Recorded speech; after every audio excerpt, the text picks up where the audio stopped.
Olá a todos nossos telespectadores aqui do nosso terceiro episódio do IFCast. Hoje a gente vai entrevistar o nosso professor da área de programação aqui do campus, o Daniel Sintra Kugler.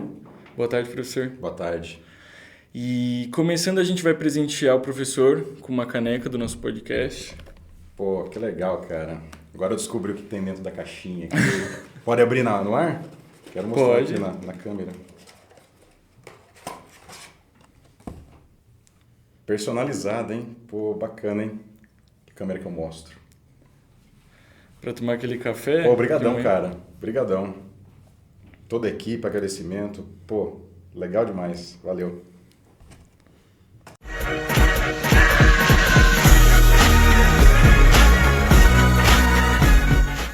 Bom, a gente tem muita curiosidade sobre essa área de programação, porque ela está muito aquecida no mercado de trabalho, né? Tem uma grande demanda por colaboradores desta área e por isso é muito importante a gente trazer experiências importantes e relevantes para vocês se inspirarem, adquirir mais conhecimento. Então, professor, você pode passar um pouquinho, um contexto geral sobre você, sobre sua trajetória até aqui, onde você cresceu, seu ensino médio, sua graduação, um resumo sobre você para o pessoal conhecer você. Legal. Bom, antes de eu começar, queria agradecer a toda a equipe. Sempre tem gente atrás das câmeras para fazer esse tipo de coisa acontecer. Trabalho muito bacana de vocês, alunos, pela organização, apresentação, execução, tudo. Então, estou muito feliz de ter sido convidado. Obrigado. Está sendo um prazer. E, bom, resumo da minha história. Na verdade, às vezes eu começo a tentar lembrar das coisas que eu já fiz e tudo, como tudo aconteceu. Parece que se tentar fazer tudo de novo é quase que impossível. Parece que é um alinhamento das coisas, no final acaba dando tudo certo, né? Eu cresci numa cidade chamada Registro e lá meu pai tinha, no final da década de 80, uma software house. Fazia software, principalmente para a prefeitura, folha de pagamento naquela época. E aí eu comecei a ganhar uma certa simpatia por software, que eu via aquele pessoal todo bem vestido, no ar-condicionado, trabalhando, programando e tal. Eu falei, pô, legal esse negócio, né? E eu ficava com isso na minha cabeça. Infelizmente, a empresa do meu pai não durou muito tempo depois disso. Ele acabou mudando de ramo, acabou não tendo mais essa área. Mas eu sempre fiquei com isso na cabeça. E aí eu acabei seguindo meus estudos para essa linha. Então, em 98, eu mudo para uma cidade chamada Matão, saio de Registro, mudo para Matão, interior de São Paulo, e lá tinha escola técnica, coisa que não tinha em Registro. Aí eu escolhi o curso de programação, né? Na verdade chamava processamento de dados na época. Então eu comecei minha carreira a direcionar naquela época. Então fiz um curso técnico, fiz graduação na área de ciência da computação, bacharelado. Nesse meu período eu estava trabalhando já na área de computação, mas era a área de suporte a servidores, não era área de programação, era suporte a servidores, formatação de máquina, carregava um monitor nas costas para tudo quanto é lado numa empresa lá na cidade de Matão, da área agrícola. Chegou num ponto assim que eu não tinha mais para onde seguir dentro da empresa, eu senti que estava um pouco estagnado em questão de conhecimento. E meus pais são professores, na verdade, aposentados hoje. Meu pai chegou para mim e falou, filho, vou te dar um conselho, você já está todo estressado, trabalho com 22, 23 anos. Se um dia você chegar aí com 50 anos, estiver no mercado de trabalho, na indústria, infelizmente o pessoal não valoriza tanto quanto em outras áreas na questão da idade, né? Quanto mais velho você fica, em teoria você deveria ser mais experiente. Então, se eu posso te dar um conselho, você não vai ficar rico, mas se você seguir na área acadêmica, quanto mais fio de cabelo branco você tiver, mais respeitado você vai ser. Então, é um conselho do seu pai. Eu falei, pô, legal, bacana. Aí fiquei aquilo na cabeça e tal, e em certo momento estava cansado da indústria, eu falei, vou voltar a estudar. Aí eu saí da empresa que eu trabalhava para fazer um mestrado, fui fazer um doutorado depois na área também. Terminei o doutorado, prestei um concurso, entrei no IFTM, Instituto Federal do Triângulo Mineiro, foi onde começou minha docência em 2014. E aí em 2017 consegui uma transferência para Boituva e sou docente desde então aqui em Boituva. Então tentei resumir, tem mais coisa no meio do caminho aí, mas foi mais ou menos essa a minha trajetória. Muito mais coisa, né, professor? Que a gente vai tentar abordar ao máximo aqui para vocês, né? Muitas coisas interessantes e que pode servir como bagagem para vocês se inspirarem, né? Bom, você já explicou o porquê essa área da programação, né? No podcast passado a gente falou um pouco desse estímulo para crianças em relação a qualquer tipo de área. Por exemplo, você teve um estímulo quando você era criança com a empresa do seu pai no surgimento, no nascimento dessa tecnologia da computação, né? Aqueles Foi a cerejinha do bolo, na verdade, porque desde moleque eu desmontava as coisas, assim, gostava. Sempre gostei, mas acho que quando eu vi o pessoal trabalhando assim, eu falei, pô, que negócio legal. Não que eu montava de volta as coisas e funcionavam na época, né? Mas aí eu acho que foi ali uma... Presentão do seu pai para você, né? Foi, cara. Indireto. Foi. Eu tive a oportunidade de estar próximo, né? Com, sei lá, quantos anos eu tinha na época. Meus 10 anos eu estava vendo o pessoal ali trabalhando. Foi onde deixou a vontade um pouco mais forte na época. Para quem está ingressando nessa área da programação, também vão ser 2 perguntas numa só. Para quem está ingressando nessa área, o que você acha sobre o mercado dessa área e sobre também a inteligência artificial, correlacionando todas essas informações, a programação, a inteligência artificial e a engenharia de produção, relacionando todos esses temas. Qual a sua opinião sobre isso? Olha, essa é uma pergunta que algumas pessoas fazem para mim e eu não tenho uma opinião 100% formada sobre isso, porque com relação à inteligência artificial, é uma área relativamente nova para a gente, usuário final, né? Ela vem engatinhando faz tempo. Eu lembro que na época do meu mestrado a gente escutava pesquisa em IA, mas não era um negócio que a gente via no dia a dia das pessoas usando como um produto. Que hoje você entra na internet e tem vários produtos, né? Eu acho que, assim, voltando um passo antes da IA, tecnologia é uma área que vem crescendo desde sempre e eu não acho que vai faltar emprego para a área. Então, se alguém pensa em ir para a área de tecnologia, eu tenho certeza que emprego não vai faltar. Eu acho que a forma como as pessoas trabalham vai mudar. Então, aí chega o IA modificando tudo e agora a gente está no momento que, ao meu ver, muita coisa é especulação. Eu não acho que vai sair arrancando emprego de todo mundo, mas é onde eu não tenho certeza da minha opinião. Talvez daqui a uns 2 anos eu vou ter outro ponto de vista sobre isso. Eu assino algumas listas de e-mail que vêm com alguns comentários de pessoas que trabalham na área de IA e tal, e eu consigo perceber que as pessoas vão ter que adaptar a forma como elas fazem as coisas, mas não que elas vão ficar sem emprego. Alguns empregos, por exemplo, o pessoal já falou, isso aqui vai sumir. Eu vi empresas trazendo IA para fazer o telemarketing da empresa e eu vi as mesmas empresas voltando atrás, falando que teve impacto negativo, não lembro por quê, mas tem empresas voltando atrás. Então, eu acho que é muito novo ainda para a gente conseguir... tudo é bola de cristal, acho que a gente não consegue chegar numa definição ainda. Fazendo com relação com a engenharia de produção, né? Não tem área no mundo que não precise de tecnologia. Sim. Não tem. Outras mais, outras menos, mas em determinado momento vai ter que automatizar alguma coisa, vai ter que controlar dado, vai ter que fazer uma mineração de dados para tirar uma inteligência, alguma informação escondida dali para poder ter um aumento de produtividade. Então, com certeza, é super alinhado com a engenharia de produção. Quem não traz tecnologia para essa área fica para trás. Então, eu acho que é a cerejinha do bolo também.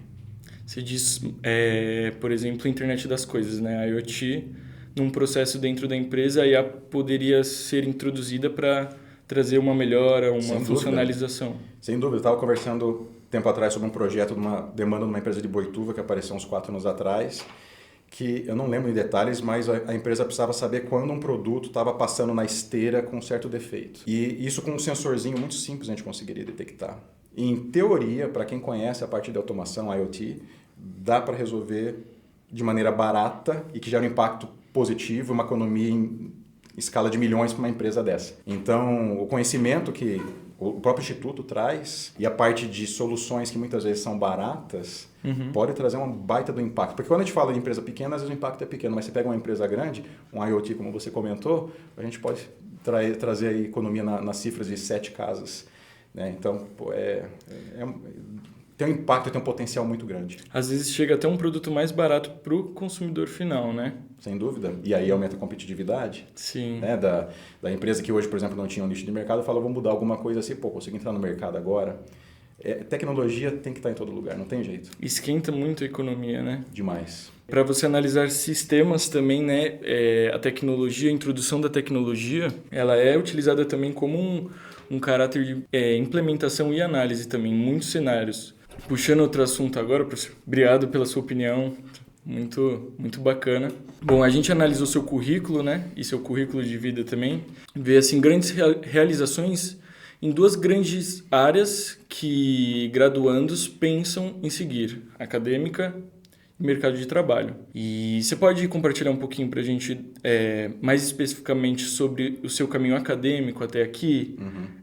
Você comentou com a gente também sobre um congresso lá no continente africano, que foi a sua primeira imersão com a língua inglesa. Sim. E também o quão importante é uma segunda língua, principalmente o inglês, para você, na sua história, na vida acadêmica, com tecnologia, né? Porque programação, quem programa em linguagem C, Java, tem que conhecer pelo menos alguma coisa, ou vai aprender alguma coisa de inglês. Mais cedo ou mais tarde, não tem como fugir, né? Não tem. No final do meu mestrado, logo que eu saí da empresa que eu falei que carregava os monitores nas costas lá, acho que tem um ponto importante aqui que vale a pena citar. Enquanto eu estava na empresa trabalhando, eu já estava um pouco cansado da rotina e a curva de crescimento ali estagnou. Então eu falei, eu tenho que fazer alguma coisa, aquela sede de querer continuar crescendo e tal. E aí eu consegui uma vaga como aluno especial na UFSCar, na Universidade Federal de São Carlos, para o mestrado. E aluno especial é uma vaga onde você não é um aluno regularmente matriculado, mas você tem direito a assistir às aulas, fazer a prova, você tem nota, só que no final você tira a nota, tchau e benção. Você não é um aluno regular do programa. Sim. Se um dia você consegue passar no processo seletivo, aí sim você reaproveita todos aqueles créditos. Eu falei, vou começar a morder pelas bordas, né? Não consegui entrar ainda, então vou começar aqui mordendo pelas bordas. E eu comecei como aluno especial. Prestei o primeiro ano, no final do ano. Contextualizando só, aluno especial é aquele quando você pede para participar de algumas aulas. Exatamente. Isso? Você escolhe a disciplina e você vai lá uma vez, 2 vezes na semana assistir a aula. Por conta. Por conta, assim, o aluno está na lista de chamada, ele está no sistema, mas depois que acabou a disciplina você está desligado. Você não tem um vínculo com o programa como você fosse um aluno regular. Certo. A vantagem é, se um dia você entra como aluno regular, você já aproveita todos aqueles créditos. E era isso que eu queria. E aí eu comecei fazendo a primeira disciplina, chegou no final do ano, prestei o processo seletivo, não passei. Segundo ano, falei, vou prestar uma outra disciplina como aluno especial. Final do ano eu tento de novo. Fui lá, prestei. Primeiro semestre, segundo semestre. Cheguei no final do ano lá, os professores já me conheciam, porque eu fazia as disciplinas e tal. E eu sempre me esforçava muito, tirava boas notas e tal, assim, me esforçava pra caramba. Aí chegou no final do ano lá, não passei. Tinha a prova pós-comp, que era muito difícil. Eu tive um gap muito grande no conhecimento na minha graduação, que fez falta para essa prova do processo seletivo. Eu corri atrás e tal, mas não tinha dado ainda. No terceiro ano, fui lá, chegou no final do ano, eu já cheguei meio cansado, de saco cheio assim na mesa, todos os professores que eu já conhecia, eu falei, pessoal, vocês já sabem minha história, certo? Se eu não passar nesse ano aqui, ano que vem vocês vão ver eu aqui de novo, porque eu não quero fazer o USP, eu não quero fazer outra coisa, eu quero vir fazer o UFSCar, eu conheço vocês, eu conheço o programa, eu gosto daqui, eu vou fazer aqui. Então é critério de vocês saber se eu vou entrar nesse ano, ou no ano que vem, ou no outro ano. Minhas notas estão aí, tá mostrando meu desempenho, então, obrigado. Naquele ano eu entrei. Entendeu? E aí, naquele ano que eu entrei, as coisas começaram a acontecer. No final do meu mestrado, fazendo link com a sua pergunta sobre a oportunidade de ter ido para o continente africano, eu consegui publicar um artigo bacana. Naquele ano, o congresso chama ICAUT, na área de aprendizado, de educação. Meu mestrado, eu criei uma metodologia para laboratórios remotos. Você podia mexer com automação e essas coisas na verdade, simulações para laboratórios virtuais, não remotos. E aí escrevi o artigo, foi aprovado na Tunísia e eu fui lá apresentar o artigo. Foi minha primeira experiência em ter que apresentar algo em inglês. Fazia já 3 anos que eu estava fazendo inglês, fiz em 2 escolas diferentes. E aí a gente acha que a gente fala inglês e quando chega na hora a gente percebe que, né, aquele inglês macarrônico, como alguns dizem, e agora? Mas assim, a gente vai e usa o que a gente tem, né? Cheguei lá, treinei muito, treinei milhões de vezes. No espelho. No espelho, nossa senhora. E eu lembro que minha esposa foi comigo naquela época. Ela falou, vamos lá, vamos passear, é só daqui 3 dias a sua apresentação. Eu falei, não, eu não vou relaxar enquanto eu não conseguir apresentar esse negócio. Então, todo dia lá, zilhões de vezes na frente do espelho, apresentei e no final eu percebi que o inglês perfeito é totalmente desnecessário, não precisa ter. Vi pessoas ao redor do mundo lá com diferentes sotaques, falando errado, mas bons trabalhos, e isso que importa, é o trabalho que você faz. O inglês é só a ferramenta como que você chega lá. É claro que quanto mais a gente melhorar inglês, melhor na comunicação, mas eu percebi que o inglês era necessário, o primeiro ponto, certo? Me deu como motivação, essa situação foi uma motivação para eu continuar correndo atrás e melhorar meu inglês. E aí eu gostei do negócio, falei, que legal. Troquei e-mails, isso foi em 2010, 15 anos atrás. Troquei e-mails com gente de todo mundo, gente mandando mensagem, falou, gostei do seu trabalho, tá, vamos fazer uma parceria, não sei o quê, né? Muita coisa não aconteceu, porque muita coisa ali você tem que continuar, né, garimpando e indo atrás. Outras coisas a gente acabou estreitando o laço e tem um contato até hoje. Então, foi fantástico, positivo. Fomentou o network também, né? Sem dúvida. Que é muito importante. O mundo não é tão grande quanto parece, né? Quando você começa a perceber as pessoas que você já está no meio ali. Sim. E o seu mestrado, você fez ele inteiramente na UFSCar de São Carlos? 100% na UFSCar, exatamente. E depois do mestrado, você chegou a trabalhar na indústria novamente? Não. Eu pensei assim, porque o mestrado normalmente são 2 anos. Eu falei, doutorado é legal.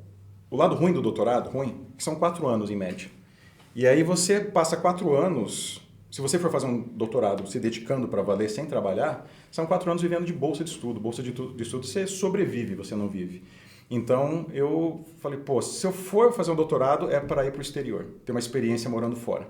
No final, um link legal também, no final do meu mestrado, a minha orientadora, minha segunda orientadora, porque é uma coisa interessante, meu orientador que me aceitou no mestrado, logo que eu entrei oficialmente no programa, ele descobriu que estava doente e acabou falecendo no meio da minha orientação. E eu acabei sendo orientado por outra professora do programa, e no finalzinho do meu mestrado, ela mandou um e-mail para todos os alunos assim, olha, eu fui convidado para uma banca de doutorado na Unicamp e queria saber quem quer ir, porque tem espaço no meu carro. E ninguém quis ir. E eu falei, eu quero. E eu fui lá para ver como que é, e falei, eu queria fazer Unicamp um dia, por que não? E foi a melhor coisa que eu fiz, porque quando eu fui lá, eu conheci quem foi a minha orientadora de doutorado. Cheguei para ela, professora, eu queria fazer doutorado, tal, minha área é essa, é a mesma área que a senhora, tal. E aí ela acabou gostando do meu trabalho e acabou acontecendo. Então, eu cheguei para ela e falei, olha, eu tenho interesse em fazer doutorado, mas só se for para ir ficar 1 ano no exterior, que eles chamam de doutorado sanduíche. O que a senhora acha da ideia? A senhora gosta que seus alunos façam isso? Ela falou, eu adoro que meus alunos vão para fora. Eu falei, legal, então eu vou aplicar aqui na Unicamp, e a senhora vai ouvir falar de mim ainda porque eu vou escolher a senhora como minha orientadora. E aí prestei Unicamp, acabei o mestrado, prestei Unicamp, passei na Unicamp, com ela me orientando, e aí já fui direto, não fui para o mercado de trabalho, então não teve nenhum gap. E é um processo seletivo difícil, assim, você se inscrever para um doutorado? Depende do local. Na Unicamp, naquela época, não sei como está hoje, você escrevia um projeto, então você já tinha o conhecimento da área, você fala, eu quero um projeto, quero trabalhar na área de mineração de dados, que foi um pouco que eu trabalhei também. Aí você escreve um projeto, falando, eu tenho essa ideia, eu queria trabalhar com isso, aquilo, você escreve um projeto e manda para eles. E eles fazem análise de currículo também, você manda história escolar, eles avaliam tudo sobre você. Então não é uma apresentação, você escreve um projeto, manda e eles fazem uma análise geral de histórico escolar, RA lá, pontuação. E foi assim que eu acabei recebendo a notícia positiva lá que eu fui aceito no programa. Após essa notícia, após você ingressar, você conseguiu chegar no seu almejado sonho de passar esse 1 ano fora? Consegui, só que é o lado ruim que demora, né? O pessoal fala que é difícil entrar no mestrado, doutorado, mas o mais difícil é sair. Né? Porque uma vez você entrou, tem disciplinas violentas, assim, super puxadas. Eu tive uma disciplina na graduação, no mestrado, complexidade de algoritmos, meu Deus do céu. Muito aprofundado. Foram 7 meses, né, janeiro a julho ali, e foram 7 quilos perdidos, sem brincadeira. Era muito puxado, eu estudava demais, para mim era uma dificuldade violenta, sabe? Coisa que eu não tive uma base boa na graduação, e ali para mim era 100% novo. E aí ralei pra caramba, e aí na hora que eu fui pro doutorado, tem as disciplinas obrigatórias, então o primeiro ano tem disciplinas obrigatórias, mas por sorte eu consegui convalidar, que eles chamam, pegar disciplinas da UFSCar que eram compatíveis com a da Unicamp, e eu não precisava assistir essas disciplinas. E essa disciplina de complexidade do algoritmo eu fiquei com A nela. Então os caras, eles não vão aceitar se eu ficar com C, eles não deixam convalidar, faz assistir de novo. Então eu consegui pular essa etapa e já consegui focar na minha pesquisa na época, acabei ganhando muito tempo. E aí veio o primeiro, o segundo ano, cheguei para minha orientadora, e aí quando a gente vai começar a conversar de ir para o exterior? Ela falou, olha, vamos conversar agora, porque tem que conversar com alguém que aceite e tudo mais. Aí ela falou, olha, eu conheço esse aqui, estuda o currículo dele, vê se é algo que você quer. Eu lembro que na época eu tinha a Universidade de Queensland na Austrália, tinha um amigo dela, olhei lá o currículo, tinha MIT, tinha Carnegie Mellon, tinha a Universidade do Sul da Califórnia, tinha a Universidade de Minnesota, tinha a Universidade de Alberta no Canadá. E eu todo feliz, né? Onde que eu posso escolher? Para onde que eu vou? Porque ela tinha... Minha orientadora do doutorado, a professora Cláudia Balzer Medeiros, ela é ex-presidente da Sociedade Brasileira de Computação. Então, ela tem muito contato ao redor do mundo, no Brasil. Então, ela abriu muita porta para mim. E aí, eu até me arrepia, cara. Porque eu lembro da emoção na época de um sonho sendo realizado. Eu falei, que chance que eu teria de morar 1 ano no exterior sem ter que preocupar com o emprego e tudo mais, né? Então, você vai por um programa oficial, você tem a bolsa, você tem tudo mais. E foi aí que aconteceu. No 3º ano, eu escolhi a Universidade de Minnesota, nos Estados Unidos, e passei 1 ano lá fora. Então, foi no 3º ano do doutorado. Caramba, bacana, hein? Por que a Universidade de Minnesota? E não as outras? Por exemplo, quando surgiu o nome MIT, eu falei, nossa, MIT, vou pôr MIT no meu currículo, fantástico. Só que o professor que ela conhecia, a área de pesquisa dele era um pouco diferente da área que eu estava trabalhando na época, que eu mexia com a parte de dados, mineração de dados. E ele era um cara extremamente teórico. Parte de teoria da computação é uma área muito pesada e eu não tinha um conhecimento que ia ser necessário para fazer um bom aproveitamento daquele ano. Eu ia ter que ficar correndo atrás do rabo por um tempo ali, rodando, até ter uma base legal para conseguir fazer alguma coisa que não estava 100% alinhada com o meu doutorado. Então, poderia ser bom profissionalmente para mim, mas para o meu doutorado não. E eu queria chegar num ambiente onde já pudesse aproveitar a carruagem andando, mais a ver com o meu doutorado e dali voar. Por isso que eu escolhi a Universidade de Minnesota, professor Shashi Shekhar, o nome dele. Ele trabalhava com mineração de dados espaciais, né, coordenadas, mapas. E eu estava trabalhando com algo que isso poderia agregar muito. Então eu casei a coisa, fora que o nome da Universidade de Minnesota, na época, ela estava dentro da ciência da computação para pós-graduação, mestrado, doutorado, era uma das 20 melhores do mundo na época. Não sei como está o ranking hoje. Uhum. Então já seria ótimo também. Então foi por isso que eu escolhi lá.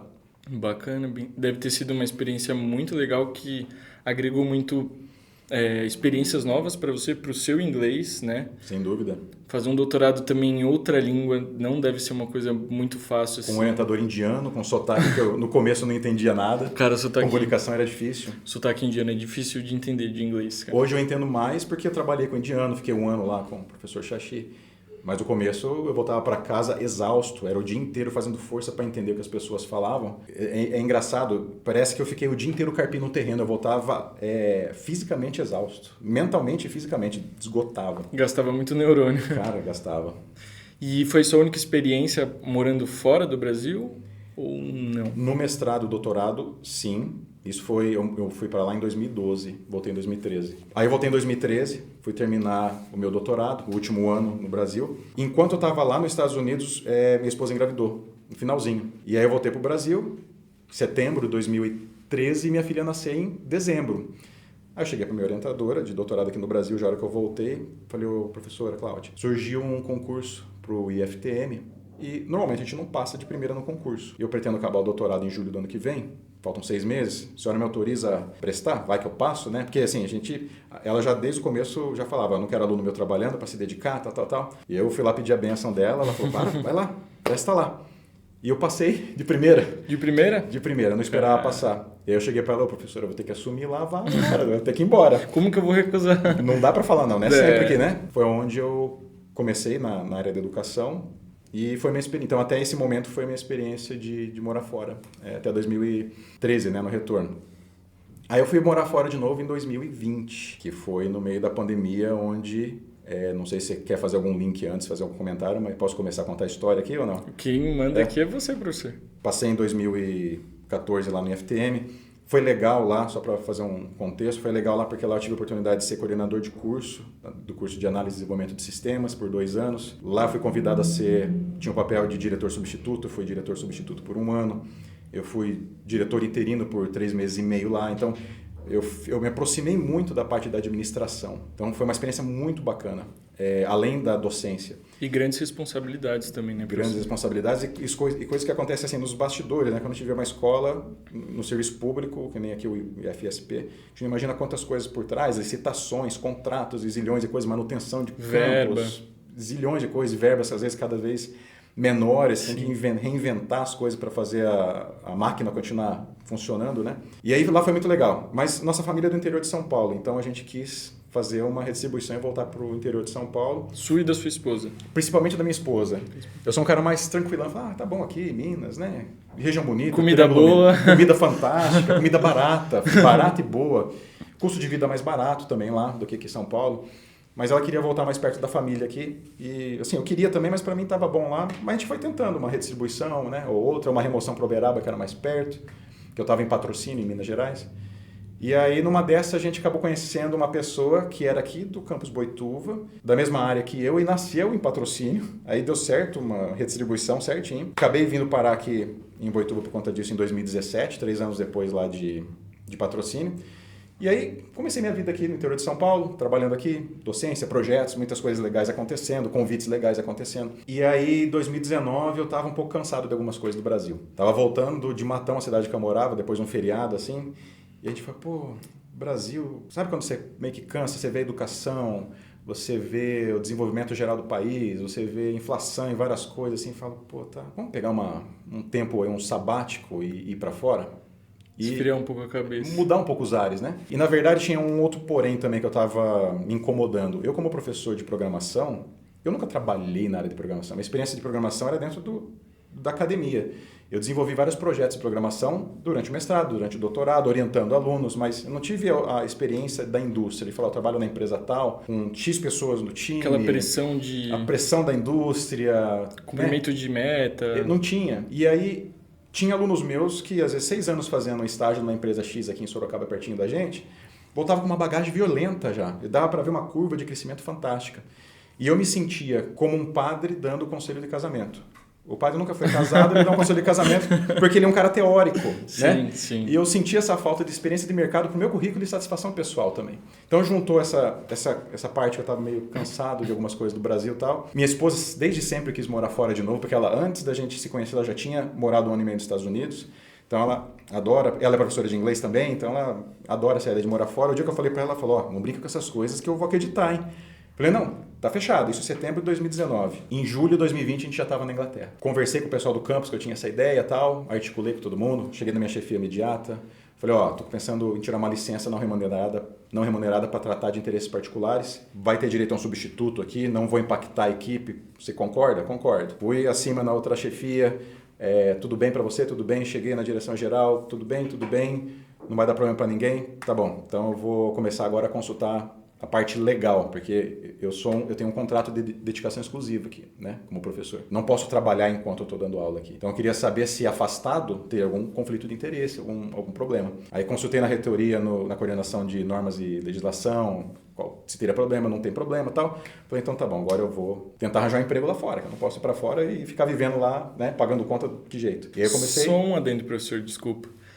Esse processo que você está dizendo, ele é possível para todos os professores, por exemplo, concursados? Todos. Todos na verdade, todos que estão em dedicação exclusiva, eu sei que podem, não sei outros contratos, mas acredito que para todo mundo. Formato não remunerado. Exatamente. Você, certo. Como já fala o nome, é licença para tratar de interesses particulares. Você fala, eu quero me afastar. A lei mudou um pouco, mas em resumo, são 3 anos que você pode se afastar de uma vez só.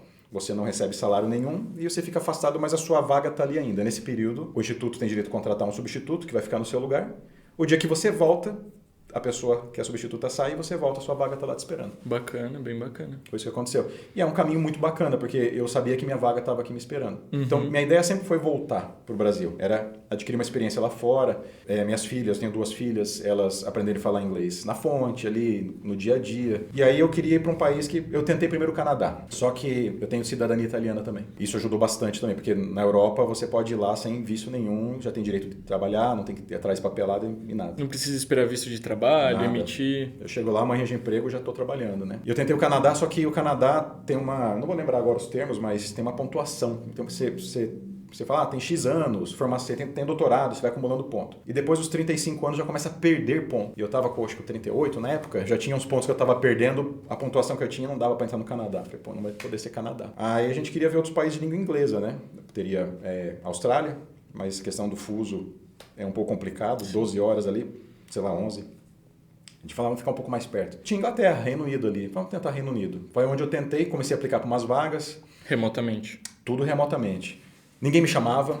Tinha uma amiga minha morando lá. Ela falou, põe aqui que você está morando aqui. Coloca o CEP daqui da minha casa. Pois aí a galera começou a me mandar mensagem. Falou, tem uma vaga aqui, você quer? Já começou a mudar um pouco o contexto. Apliquei para algumas vagas. Apliquei para a Amazon na época. Apliquei um banco chamado Capital One.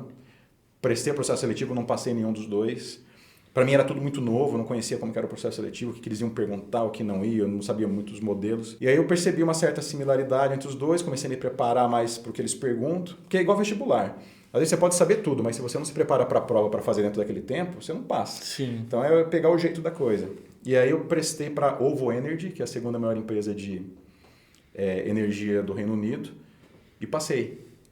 Bacana. Passei, perguntei para os caras se eles podiam esperar um pouco, que eu não queria deixar o pessoal na mão aqui, e só depois eu ia pedir a licença, que demora 2, 3 meses para sair. Uhum. O pessoal lá me esperou, aqui eu entrei com o pedido de licença, veio o Covid nesse meio tempo, março, abril de 2020. Para facilitar as coisas. Eu achei que eu ia perder a oportunidade lá, porque todo mundo mandando gente embora e eles contratando, eles estavam indo na contramão, eles contratando, eles falaram, não, estamos esperando você. E aí deu tudo certo no final. Assim, mas... Passagem aérea nossa, a empresa que fazia o voo, Norwegian, Cancelou nosso ticket, sei lá, um mês e meio antes. Aí não abria mais ticket. Aí eu peguei, esperei 2 semanas, eles abriram, compramos de novo.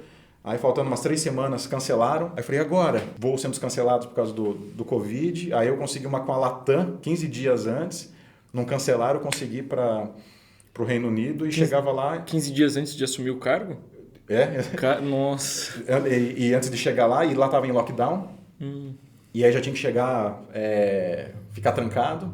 E lá os caras seguiam a risca. Lá se você saísse de casa sem um motivo, eles te pegassem na rua, você ganhava mais ou menos uns 1.000 pounds de multa. Sei lá, o negócio acontecia de verdade, essa questão das regras. E aí um dinheiro relevante?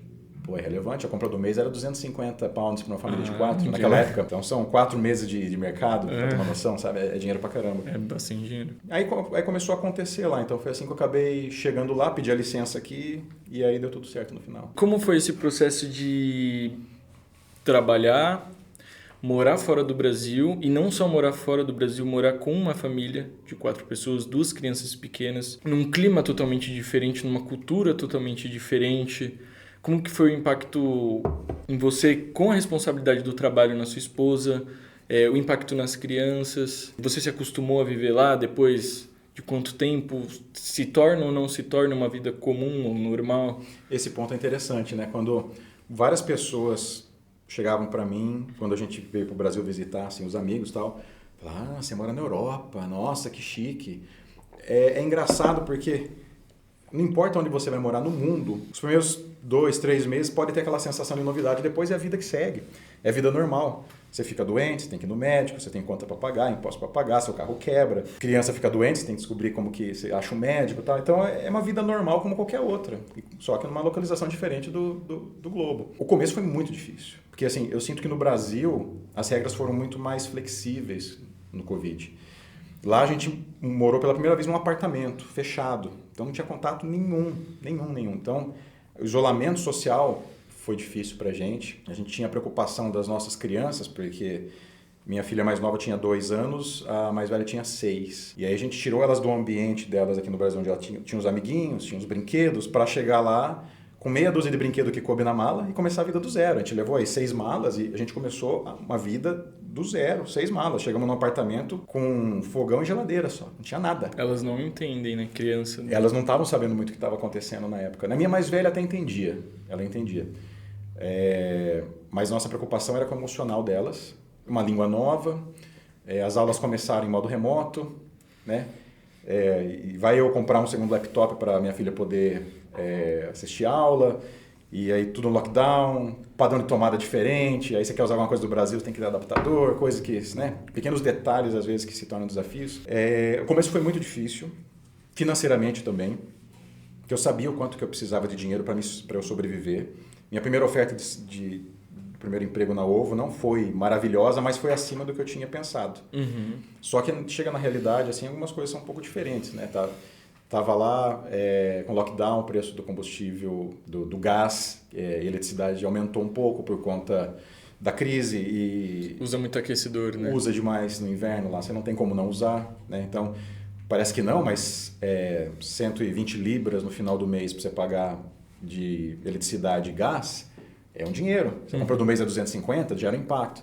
Então, financeiramente, foi muito apertado. Eu conseguia guardar 40 libras no final do mês. Assim. Sim, eu tinha um pé de meia no Brasil, a gente não fez aventura nenhuma. Tinha um pezinho de meia aqui, tudo, mas a ideia é começar a andar lá sozinho. Uhum. Então, financeiramente, os primeiros 6 meses foram difíceis.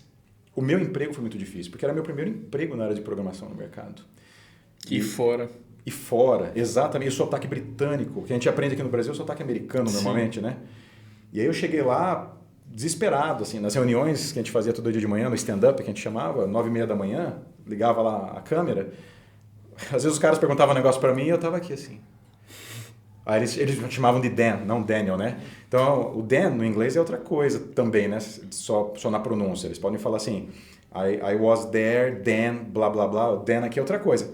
E às vezes eu escutava um Dan, eu achei que era de outra fase, porque eu tava meio perdido. Então, eu passava umas vergonhas assim no começo, porém, o time que eu trabalhei não poderia ter sido um time melhor, e nem a empresa. A empresa falou o seguinte, fica tranquila. Meu gerente chegou para mim, fica tranquilo. No começo você vai só ver o que os caras estão fazendo, que eles chamam de shadowing. Você fica lá com o monitor ligado, eles vão compartilhar a tela, você vai descobrir quais são os sistemas que a gente usa, papapá. Que programar eu sei, mas, por exemplo, controle de versionamento usando um Git. Eu já fiz curso em teoria, mas dentro da academia, dentro da instituição, que eu nunca tive uma situação onde eu precisaria usar. Eu desenvolvia os sistemas sozinhos. E aí eu acabava nem fazendo versionamento, eram sistemas menores. E aí cheguei lá, assim, pequenas coisas que um estagiário nos primeiros 6 meses aqui, ou qualquer lugar do mundo, na área de computação, já saberia. Para mim foi um desafio. E eles entenderam isso. Foram 3 meses só vendo a galera trabalhar, só que eu acordava às 7 da manhã, começava a estudar, 9 da manhã eu ligava o notebook, ficava vendo o que a galera fazia, 5 da tarde eu desligava, ia comer alguma coisa e ficava até às 11 da noite ralando. Nos primeiros 3 meses foi um estresse violento, medo de perder o emprego e tudo mais. Então ralei muito, mas depois do 3º mês aí eu consegui voar dentro da empresa porque eles me deram um ambiente propício para isso. Assumi projetos, fui líder de projeto, muita coisa boa aconteceu graças a eles terem esse ambiente. Inclusive, por ser seu primeiro emprego, esse formato shadowing, desta empresa, no caso, deve ter ajudado pra caramba. Porque se você chega numa empresa ali que já te joga no meio da muvuca lá, não, você tem que cumprir isso. Aí seria, eles sabiam que eu não estava no nível sênior. Então eles perceberam. E outra coisa, o legal é quando você vai para um emprego, você não mentir. Eu joguei limpo com eles. Eu sou um professor, sou pesquisador, né?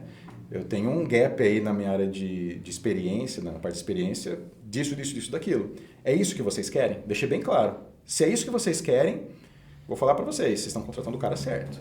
Que assim, eu sou um cara que veste a camisa, eu corro atrás, eu estudo. Você vai ter alguém que vai estar se dedicando e crescendo dentro da empresa. Uhum. Agora, se vocês quiserem alguém que já tem experiência e vai chegar com a mão na massa ali, produzindo... É uma pena porque eu não sou o cara que vocês precisam. Então eu joguei limpo com os caras, né? Por isso que as coisas aconteceram. Não adianta mentir, o negócio é falar a verdade. Essa Ovo Energy é uma empresa muito grande, a segunda maior de energia do Reino Unido. No caso, não foi a única empresa e não a única empresa assim de grande porte. Você chegou a trabalhar numa outra empresa depois, que foi a Microsoft. Foi. Inclusive não foi na Inglaterra, foi em outro país dentro da Europa. Exato. Eu não sei... Foi na Irlanda. Na Irlanda. Pertence ao Reino Unido? Pertencia.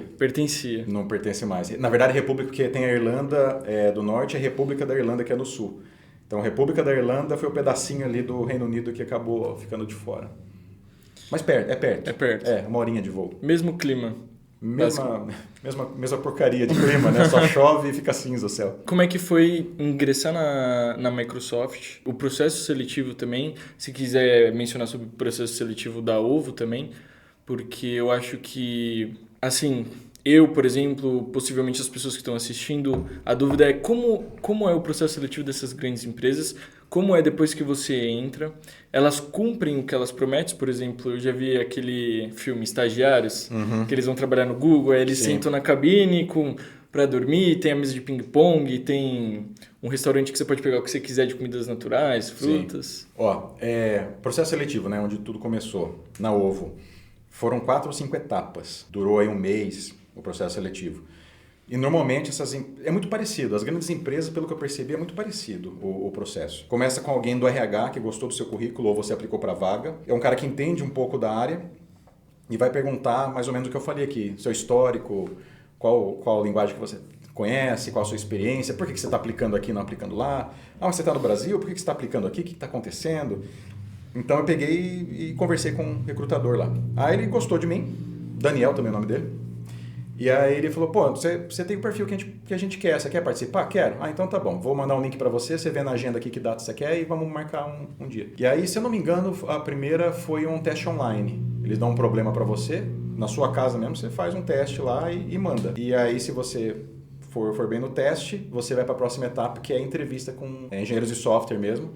E aí você vai compartilhar a sua tela e eles vão dar um problema e você vai começar a falar como que você vai solucionar o problema. Então não é só sair lá codificando. Um Sheldon Cooper lá do Big Bang Theory. Lá, você tem que pegar coisa que nem todo mundo sabe quando vai para a entrevista. Tem gente que baixa a cabeça e começa lá.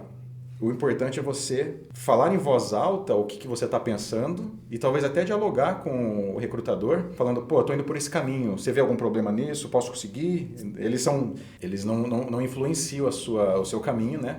Mas é legal você mostrar que a pessoa está ali com você. E aí eu fui nessa questão de diálogo, conversando, foram 3 entrevistadores, 3 problemas diferentes, passou, sei lá, uma semana, 2, eles falaram, parabéns, você passou.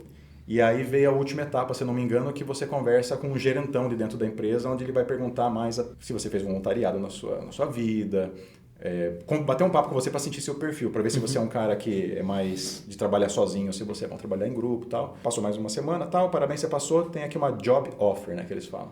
Nós vamos te oferecer X por ano, espero que você aceite, e aí?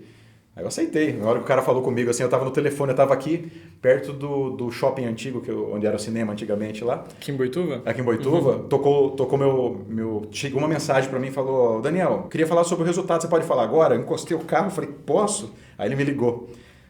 Você passou, cara. Eu falei, pô, que legal, cara. E a gente tem uma oferta de tanto. Você quer? Eu quero!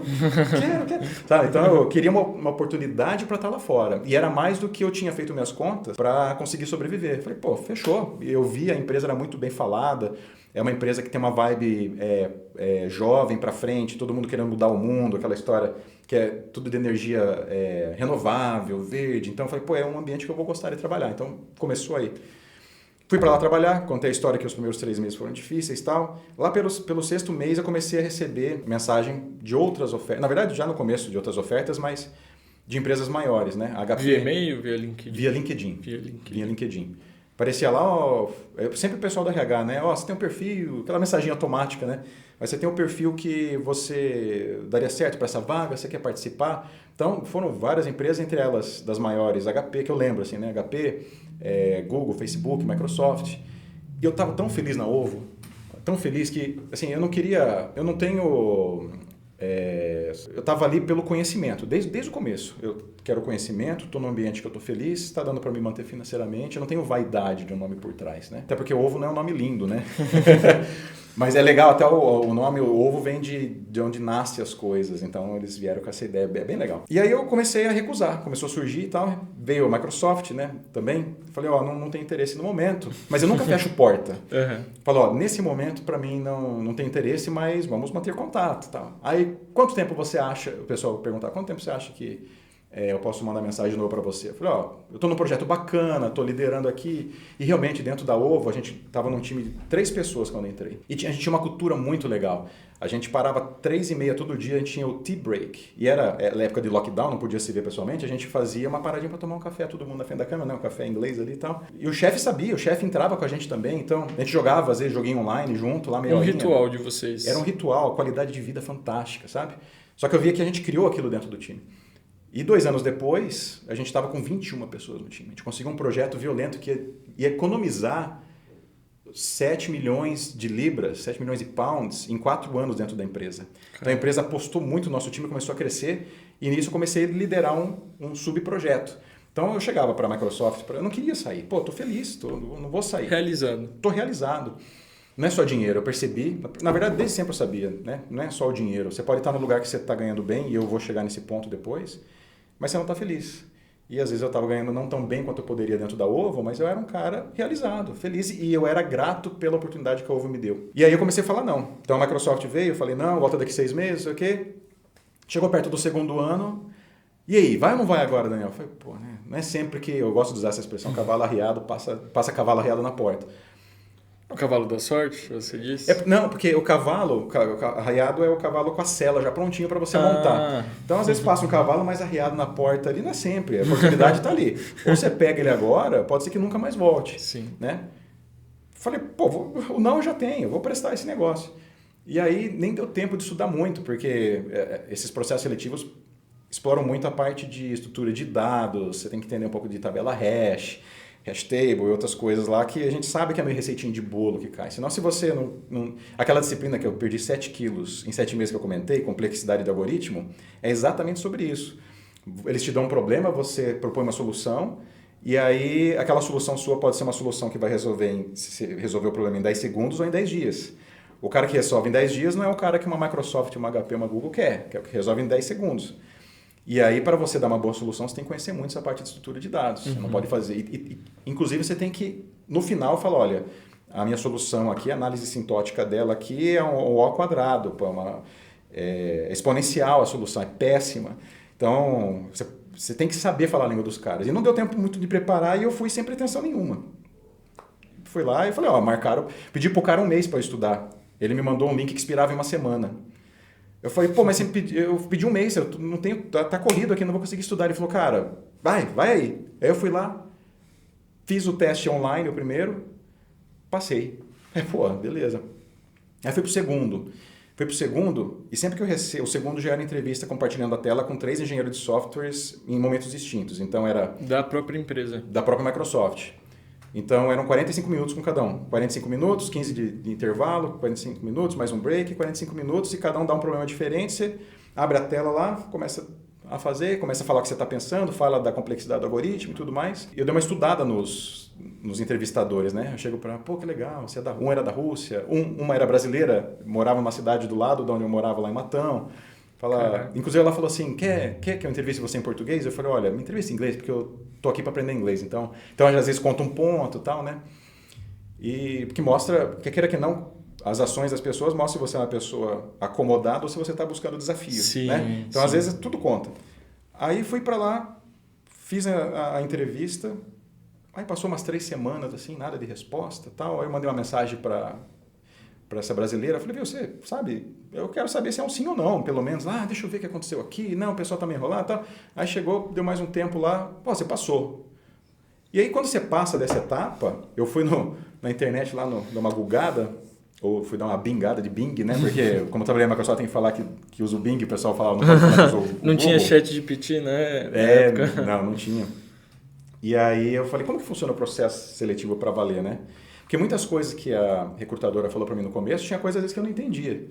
Tá falando, aqui, por exemplo, sobre a vaga, vai ter tanto de ações, vai ter sei o quê. Você começa a anotar, tem coisa que passa que você não consegue anotar. Então eu não lembrava quantas etapas iam ter. E eu vi que a última etapa era falando já com um gerentão da área, só para ver do seu perfil, se ele ia gostar de você e tal. E já era 95% do negócio. O pessoal falava, se você chegou aqui, é só... Se você não falar besteira, falar que você não matou ninguém no passado, você passa. Fui olhar quem que era meu entrevistador. Iam ser 2, na verdade. Um ia ficar só shadowing, certo? Agora eu já falei. Porque ele estava aprendendo a entrevistar pessoas. E já era um cara de 20 anos de Microsoft. Eles estavam aplicando o sistema shadowing num cara que... Da alta lá dentro, mas que ele ainda não entrevistava as pessoas que estavam na última etapa. Então ele nem abriu a câmera, não sabia a cara dele, só sabia o nome. Porque veio no e-mail, fulano de tal vai estar shadowing, fulano de tal. Nisso é legal, eles são muito transparentes no processo seletivo. Essas empresas maiores, você sabe exatamente o que está acontecendo. E aí eu fui ver o cara que ia me entrevistar, ele tinha um artigo escrito com um cara que fez o Unicamp na mesma época que eu.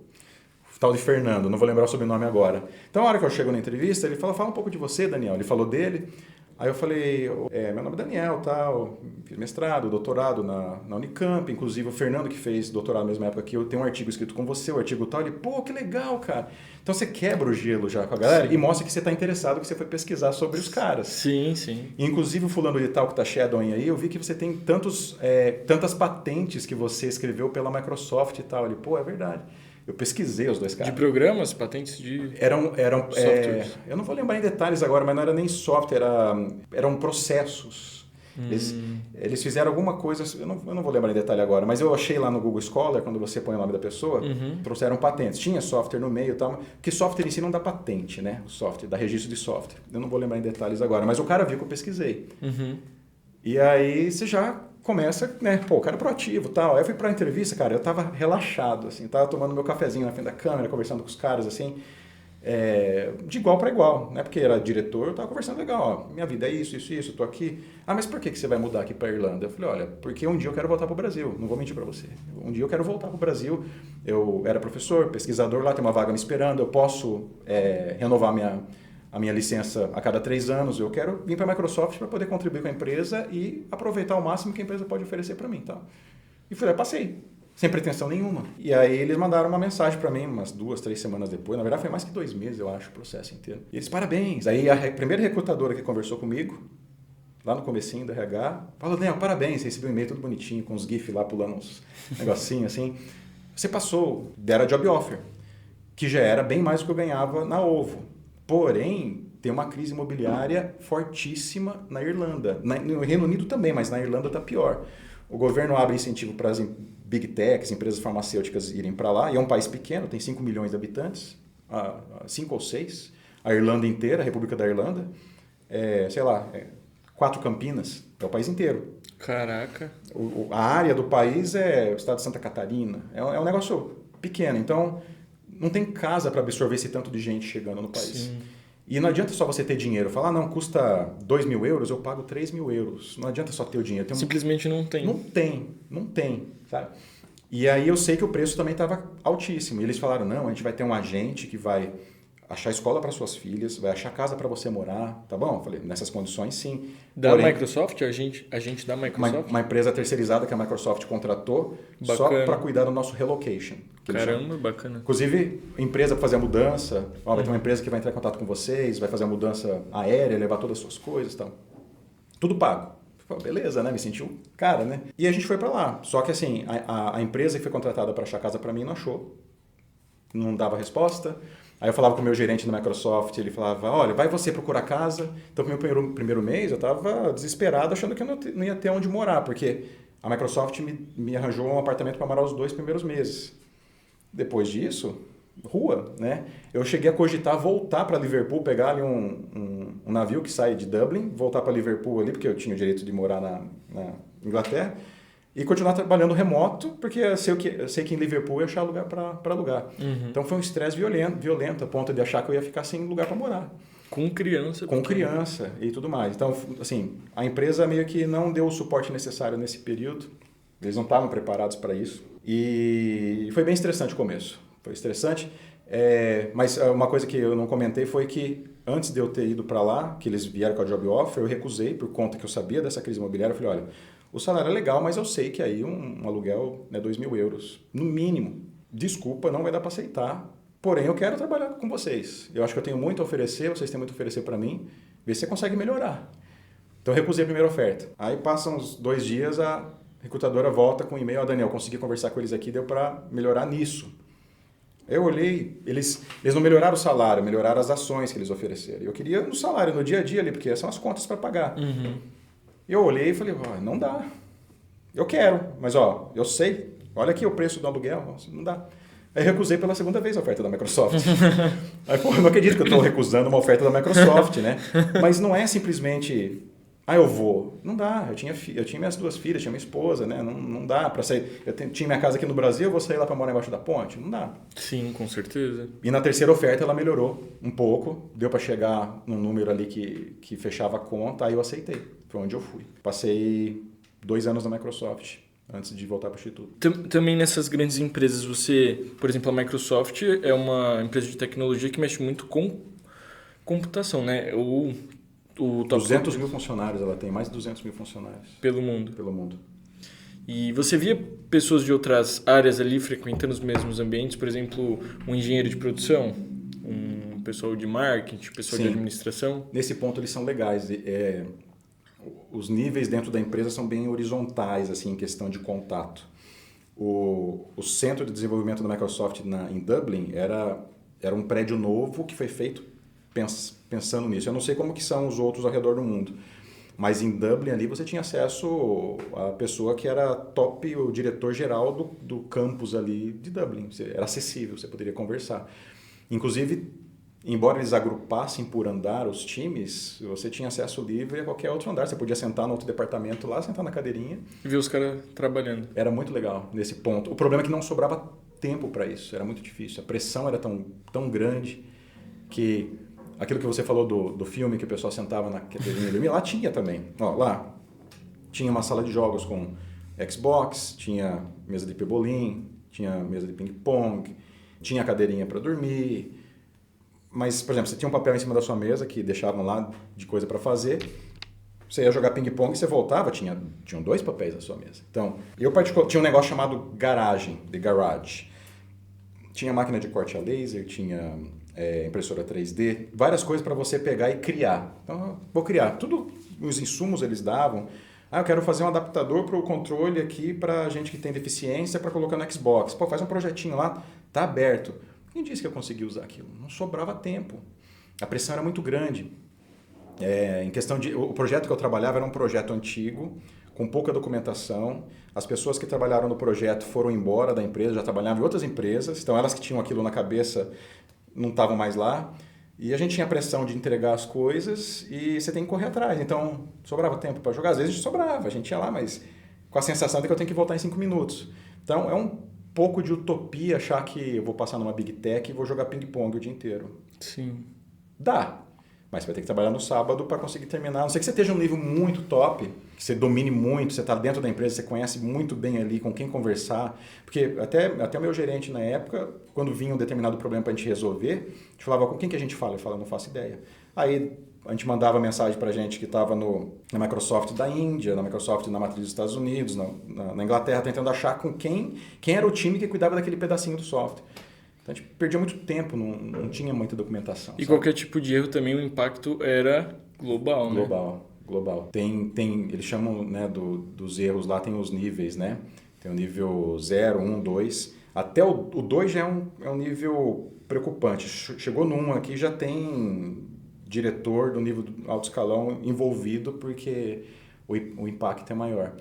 E aí tem um negócio interessante que eu nunca tinha tido a experiência antes, que normalmente são empresas maiores que tem, que chama-se on-call. On-call é quando você está de plantão.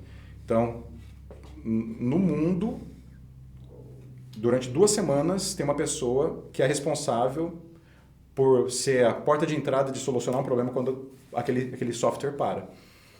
E a preparação também para aquilo era um negócio muito superficial.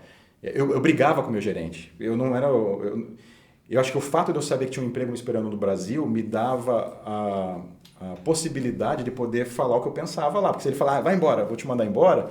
Você tinha para onde fugir. Eu tenho outro emprego mesmo. Né? Mas é legal porque você não aceita coisas que você acha que está errado. Fala, pô, cara, que raio de treinamento é esse que vocês deram para mim? Eu não sei o que eu vou fazer ali. É um sistema legado, 2014, não tem documentação. A gente trabalha numa parcelinha dele aqui e você quer me colocar como responsável mundial? E aí? Não, vai dar tudo certo. Eu espero que dê tudo certo mesmo. E aí a gente ia para o tal do on-call. Então, eu começava às 6 da manhã. A gente fazia um shift com a matriz em Redmond, nos Estados Unidos. Eram 12 horas nos Estados Unidos, 12 horas a gente, que estava 8 horas no fuso adiante. Eram 6 da manhã às 6 da tarde. E aí você tinha que ligar o laptop. Se tem alguns sistemas automáticos que detectam falhas e se começar a aumentar a falha, manda uma mensagem para a gente. Então, tocava meu celular, olhava um SMS, tem uma chamada. Aí você tem 5 minutos para ligar o computador e clicar no botão e falar, estou no problema.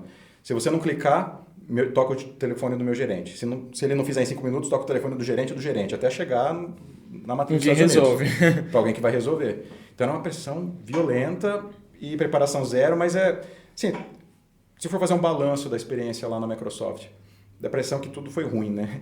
Eu acho que assim, eu esperava muito mais em questão de organização, de treinamento e tudo mais. Mas é uma empresa muito grande, né? São vários times, são vários produtos. A gestão é difícil, né, de tudo isso. É complicadíssima, né? Mas o ponto cada time é uma mini ilha. Então tem o time que trabalha só no desenvolvimento do Microsoft Edge. Tem o time que trabalha no Word, no outro no Excel. O meu time cuidava de um sistema dentro da Azure, que é a nuvem da Microsoft, que era a parte de autenticação e apenas autorização. Isso, não interagia com as outras células. Interagiam só na questão de que eles usavam... Na verdade, todos os produtos da Microsoft usavam o que a gente desenvolvia para autenticar e autorizar. Então, quando você usava o Skype, por exemplo, Microsoft Teams, você tem que digitar usuário e senha, certo? Era o nosso produto que fazia isso, a parte da autenticação. Mas só usuário e senhas? Tem um zilhão de coisas por trás para evitar ataque e tudo mais, né? E a gente tinha aí de 2 a 3 bilhões de requests por mês que passava pelas nossas linhas de código lá. Então, por exemplo, a FIFA, Subway, Marriott Hotel, em volta do mundo inteiro, usava a nossa solução para autenticar no site deles. Então, uma mudança de uma linha ali que fosse dar pau, o impacto é gigantesco. Não impacta só na Microsoft, impacta em outras empresas que têm contrato com a Microsoft. Exatamente. O governo americano. A gente tinha o nosso cluster onde a nossa solução rodava E, por exemplo, o governo americano, o governo chinês, não era um cluster normal, era um cluster dedicado. O dado do Joãozinho no Brasil não poderia passar pelo mesmo cabo de rede onde os dados do governo americano ou chinês passavam.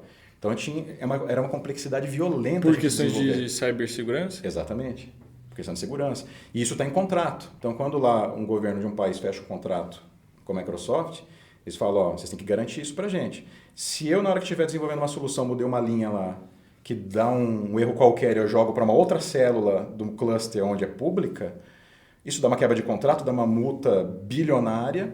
Então, assim, qualquer coisinha que a gente fosse mudar lá era mais de um mês fácil para entrar em produção, porque passava pelo crivo de várias pessoas avaliando qual era o impacto daquilo. Uhum. Tem um negócio chamado SLA, Service Level Agreement, alguma coisa assim. Quando você contrata um serviço de uma empresa dessas de tecnologia, eles falam, eu garanto que meu serviço online vai ficar 99,9% do tempo ok. Se parar até 0,1 ali, não gera multa. Qualquer coisa acima disso vai gerar multa. E aí você tem que se preocupar em saber se a sua alteração vai gerar impacto. E aí que entram os níveis lá dos impactos, né? 0, 2, 1, 2, 3 assim por diante. Então, assim, nesse ponto, eu aprendi muita coisa. Quando eu fiquei em on-call, fiquei uma vez só, desse período, eu não tinha noção do que era um processo por trás de tudo isso, né? Tinha uma empresa terceirizada que só chegava na reunião do nada, eu estava lá com a tela do problema, entrava alguém na chamada, falava, olha, eu sou fulano da empresa tal, me dá um relatório do impacto. Queria saber, né, o blast radius, o raio da explosão, impactou o quê? Quantos usuários estão sendo impactados? É regional? É continental? É mundial? Eu tinha que dar o relatório. Então a gente abria aquele monte de gráfico, começava a ver os impactos. Então esse tipo de coisa foi uma experiência fantástica. Mas com isso vem o estresse, vem um monte de coisa que emocionalmente eu não queria ter carregado, porque eu gosto de levar uma vida leve. Não queria, na Ovo eu não tive nem de perto um estresse desse, tirando os 3 primeiros meses que eu me cobrei muito lá para ir atrás. E o clima corroborava para esse estresse, ansiedade, ou talvez hoje em dia que é muito falado, a famosa depressão? Eu acho que ali tudo acaba gerando um certo impacto. A Microsoft, enquanto eu estava lá, em 2 anos, eu passei por 2 rodadas de demissões. Fico até meio triste, porque o nosso departamento dava um lucro violento. E eles compartilhavam o relatório trimestral dos lucros, era um dos produtos que mais dava dinheiro. E ainda assim tinha rodada de demissão para se ajustar ao mercado. Porque quando veio a pandemia também, contratou bastante gente, eles estavam meio que ajustando. Então eu via colegas lá que já estavam lá há muito tempo sendo mandados embora. Que eram funcionários bons. Bons funcionários. Na verdade não manda porque é ruim. Lá fora, no Reino Unido e na Irlanda, para uma empresa mandar alguém embora, é um processo lento, ela não chega lá e manda embora. É um processo que demora 3, 4, 5 meses. A empresa escreve um plano, manda para o governo, fala, vou mandar, sei lá, se você for mandar mais de 30 pessoas embora, você tem que fazer esse tipo de processo. Vou mandar porque eu tenho que chegar nesse número aqui, tal. E não é só escolher, vou mandar o Daniel embora, que ele não está indo bem. É um conjunto de coisas, um conjunto de faixa salarial, um conjunto de tempo na empresa. Eles vão criando as regras e a hora que aperta o botão e a pessoa entra na regra, é aquele nome que vai. Então, às vezes, entra uma pessoa de 20 anos de casa, como eu vi. A gerentona lá, ela mandou um e-mail lamentando a partida do amigo que fundou o campus lá de Dublin junto com ela, mas entrou na regra. Só que o governo lá é muito strict, é muito direito nessa parte. Então, assim, era uma certa pressão de você falar, quando vai vir a próxima rodada de demissões, sabe? O clima conta muito, céu cinzento, chovendo o tempo inteiro. É um negócio engraçado que quando eu mudei para Inglaterra, o pessoal fala, vai depressivo. Normal, 1, 2, 3 meses aqui, uma chuvinha, tá bom. Mas aí você começa a ficar 1 ano, 2, 3 anos, chega uma hora e fala, tá chovendo de novo. E aí começa a impactar. Todo mundo toma vitamina D lá, porque você precisa do sol para, sei lá, gerar, processar, não sei como funciona o metabolismo de vitamina D, que é o responsável direto aí por questões de depressão, todo mundo toma vitamina D. Nas férias procura talvez um clima melhor em algum outro país? Quem tem condições de viajar não tem que não aproveita as férias de verão e vão para a Espanha ou para Portugal. Não tem um. A passagem aérea triplica nessa época. Eu cheguei a fazer isso. Teve uma época que eu estava meio para baixo. Eu nunca fui um cara que de ser para baixo, assim. Nunca tive esse tipo de problema na minha vida. E lá, pelo fato de trabalhar muito em casa, meu escritório era dentro do quarto. Eu acordava de manhã, começava a trabalhar às 8, estava à noite ainda, né, no inverno. E ia amanhecer 8h15, 8h20, 3h45 da tarde estava à noite já. E chovendo o dia inteiro. Eu lá descia, tomava café, voltava para o quarto, estava à noite ainda, bajurzinho ligado, trabalhando. Chegava no final da tarde, já estava escuro. Sim, nem fazia sol direito, né? O sol do meio-dia no inverno é lá no horizonte. Ele faz força para subir e já desce, coitado. E aí você lá, pô, já tá à noite de novo, meu. Aí eu gelo desço, fora também. gelado lá fora, úmido. Aí eu descia em casa, lá no andar de baixo, tomava meu café, assistia uma televisão. Chegava 15 para 6 da tarde, eu não tinha mais nada para fazer. Aí a gente saía para tomar um café fora e tal. Mas, sim, nesse ciclo, eu um dia estava bem para baixo, assim, minha esposa chegou e falou, ó, você tá precisando de sol, cara. Vai para Portugal, tal. Eu falei, puta, eu vou. E as crianças estavam em época escolar. Lá você não falta, igual no Brasil, sem dar satisfação. Um dia ela faltou na Inglaterra para a gente ir para Londres renovar o passaporte dela. Pediram comprovante de que eu estava lá, não sei o quê. Pessoal... Criteriosíssimo, né? Se eu não explicar, depois de X faltas, vem um assistente social na minha casa, mas muito rigoroso. Processos e procedimentos, então, lá fora, eles são mais levados a sério do que comparando com o Brasil. Extremamente. Chega a ser até meio chato, sabe? Mas assim, tem seus motivos com certeza e eu acho no fundo até legal, né? Porque assim, criança não tem como se defender, é legal saber porque a criança está faltando. E aí minha esposa falou, nossa, tá precisando de sol. Aí eu lembro que era um domingo. Aí eu peguei e comecei a olhar, a passagem era muito barato lá é tudo muito perto, né? E tem essas empresas de baixo custo que você vai só com a mochilinha nas costas e paga baratinho. Aí eu procurei lá e falei, tem um voo barato na quinta-feira para Portugal. E como as crianças estavam indo para a escola e tal, e não podia faltar, fui só eu. Igual pegar um voo, sei lá... Pegar um ônibus para São Paulo, é a mesma coisa. Porque aí você fala, é outra história que o morar lá fora é legal. E lá foram 2h30 de avião, é perto, é barato. É mais barato do que pegar um carro e ir para Bahia aqui. É mais barato. E aí eu fui lá tomar um sol, cara. Peguei até uma insolação porque desacostumei. Fez 25 graus, o branquelão aqui foi lá tomar sol achando que tava ótimo. Fiquei um camarão. No segundo dia lá não tava aproveitando nada, nem conseguia encostar a roupa. Igual aqueles gringos com a marca de óculos. Igualzinho. Porque, 3 anos lá só naquela... Sim, tem dias que fazem sol. Tem os dias que fazem sol, mas são poucos, né? Não se compara com o Brasil. E 25 graus lá eu tava suando. Né? Lá o verão é 21 graus na Irlanda. E o clima, ele...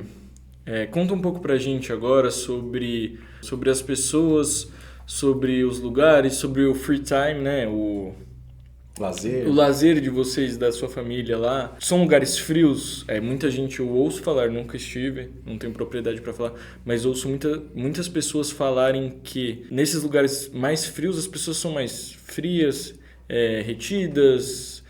talvez alguém pode interpretar como falta de educação, mas às vezes eles só são mais direto ao ponto, porque aqui no Brasil a gente tem aquela coisa. Se você chegar na porta da minha casa sem eu convidar você, eu vou falar, não, agora eu não posso, ou você deixa a pessoa entrar. Lá não, você chega na porta de alguém, assim de supetão, falar, vou tomar um café, a pessoa fala não e fecha a porta. Assim mesmo, e não cara. É falta de educação. Não, na verdade, ninguém ousaria fazer isso, porque já sabe como que é lá, né? Tem uma vez a gente foi, só fazendo um link, a gente foi jantar num casal de amigos nossos, a esposa, ela é alemã e o marido é grego. E aí a gente perguntou para ela, deixa eu perguntar para você, a gente minha esposa e eu, a gente é muito assim com horário. A gente odeia chegar atrasado em qualquer evento. Se marcou 7 da noite, 7h05 a gente está lá no Brasil. Lá fora, porque falta educação no Brasil chegar às 7, né? No horário. Lá fora, é 7 horas, a gente chega às 7 horas. A gente chegou para ela e falou assim, como que funciona para vocês? Ela falou assim, eu falei 7 horas, 7 horas. Tá bom? Eu falei, tá bom. E aí depois ela contou uma história de alguém que chegou lá 8 horas na casa dela. Ela não abriu a porta, falou, eu marquei às 7 com vocês. Não é às 8. Fechou a porta. Fica para próxima. Já jantei. E não é considerado falta de educação, cultural. O brasileiro tem o hábito de... Eu não sei se isso é geral nos latinos, mas o brasileiro tem esse hábito de você marca... Mesmo assim, claro, você vai marcar um churrasco, tá? Não precisa ser muito assim. Mas você marca um churrasco num certo horário, ou qualquer evento, uma festa de aniversário, uma tolerância de 15 minutos, 20 minutos. A gente aqui na entrevista, a gente marca um horário sempre Pensando assim, não um comunicado, mas todo mundo sabe ali que tem uma tolerância de 15 minutos. Né? No máximo. É um senso comum. Exatamente. Então lá fora tem essa questão do horário, mas aí voltando o gancho para o que você perguntou, eu achei os britânicos bem bacanas, mas depende do ambiente que você tá. Eu trabalhava numa empresa com muita gente jovem e a cidade que eu morei, Bristol, era uma cidade com uma vibe muito jovem que ensinou muita coisa para mim e para minha esposa. É uma cidade, tinha universidade que trazia muita gente jovem e legal que os jovens lá não têm essa cultura de aparência igual o Brasil tem. Aqui no Brasil tem gente que vai às vezes para aula, nada contra, tá? Mas eu estou fazendo uma comparação que eu acho que é uma questão de valores diferentes. Parece que está indo para um evento solene no Congresso Nacional e só está indo para aula, né? Eu não vejo tanto mais, mas na minha época, pelo menos, quando eu ia para a faculdade, eu via um pessoal lá. E lá fora, cara, você vai no mercado, tem gente de pijama usando um chinelinho ali e tal, com o cabelo espenteado do jeito que saiu da cama, e não tem ninguém olhando torto, ninguém tá nem aí para a vida do próximo. E em Bristol não era diferente, pelo ter essa vibe mais jovem, você não via o pessoal julgando, até a questão de roupa curta, até tinha, só que eu não via tanto, no Brasil é muito mais sensualizado do que lá. Então lá era muito mais normal, era uma vida mais natural, as coisas aconteciam mais naturalmente. Então o pessoal mais jovem, minha esposa e eu, a gente sempre gostou de sair em pub e tal. O pessoal tinha uma liberdade de vir conversando assim e tal, né? O pessoal mais velho, a gente não teve um círculo de pessoas mais velhas assim, a não ser brasileiros que a gente conheceu, né? Ou até gente de fora, porque eu diria que, sei lá, 40%, estou chutando aqui, da Irlanda, da Inglaterra, eram estrangeiros. Tem muita gente estrangeira. Então, a chance de você fazer amizade com alguém da Romênia, com alguém da Polônia, com alguém da França, é muito grande. E são culturas diferentes, né? Então, você não pode generalizar muito. Mas, no geral, Inglaterra o pessoal é um pouco mais fechado. Não acredito que você vai poder chegar e bater na porta lá do nada, assim, Oi, aparecer. posso tomar um café? Vamos tomar um café. Talvez um chá da tarde já com a rainha lá. Finada rainha. Mas aconteceu um negócio legal na Irlanda. Os irlandeses são muito parecidos com os brasileiros em questão de serem abertos, assim. Mas muito, muito. Uma vez eu estava num pub perto da minha casa. Eu morei 2 meses em Dublin e depois eu mudei para uma cidadezinha chamada Maynooth, que os nativos falam Maynooth. Não dá para entender nada o que os nativos da Irlanda falam. E tinham muitos pubs lá porque era uma cidade universitária também.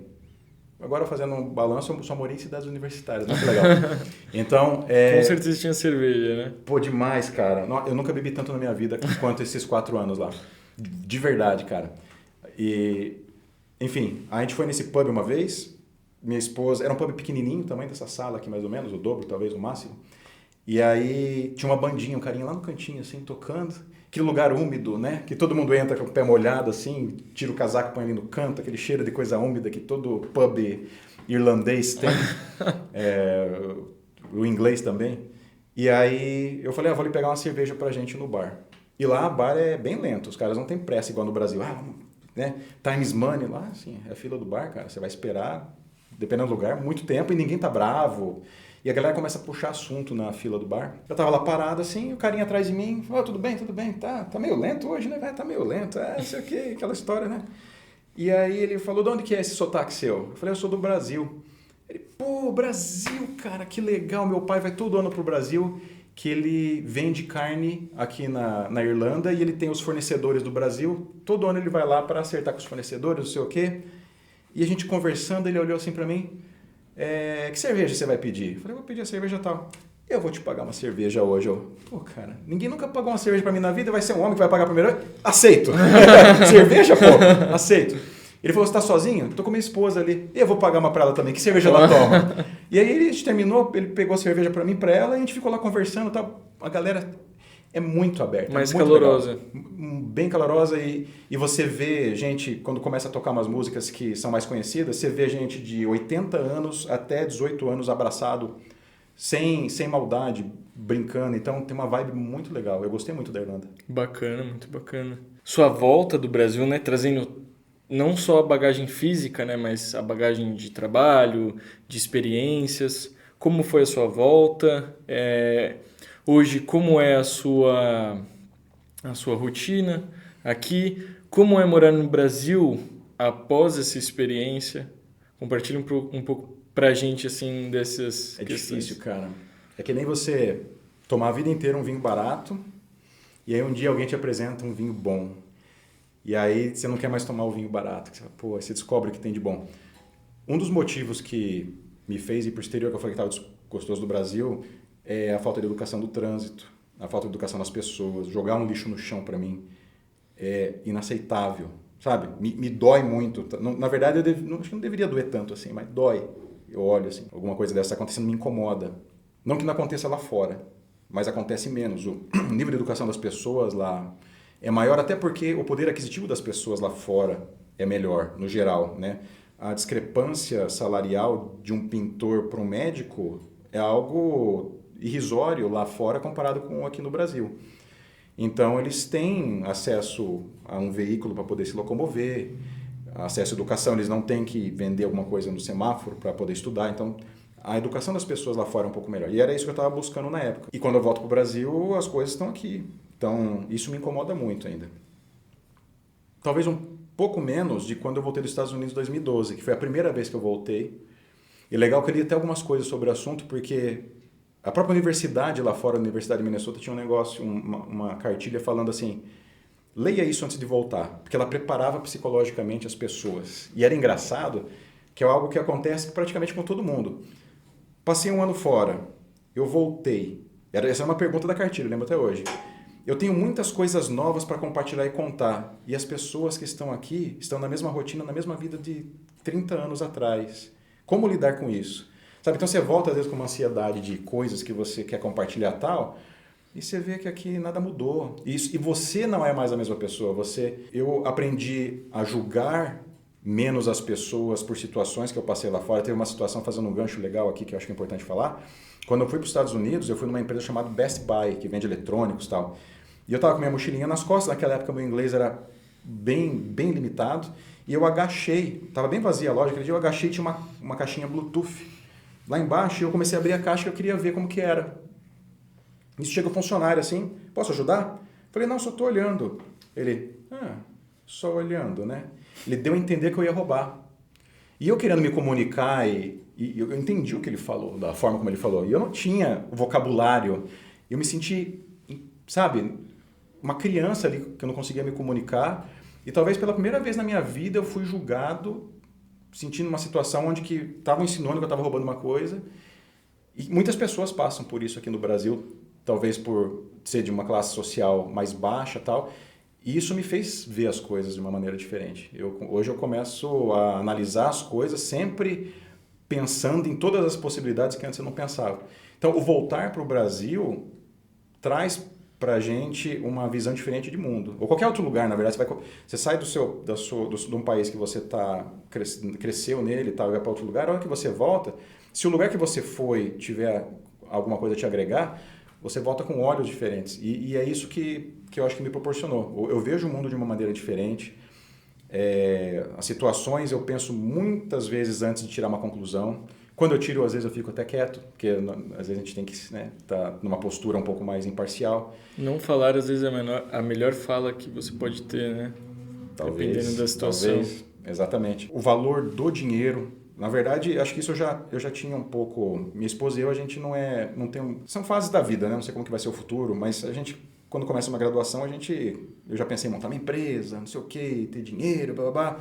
E chega num ponto hoje que a gente quer ter qualidade de vida, estar perto das pessoas que a gente gosta, pessoas que têm a mesma vibe, o mesmo tipo de comunicação, ou as mesmas ideias que a gente gosta de estar... Mesmo tipo de filosofia de vida, energia. Exatamente, tipo de energia que conta muito.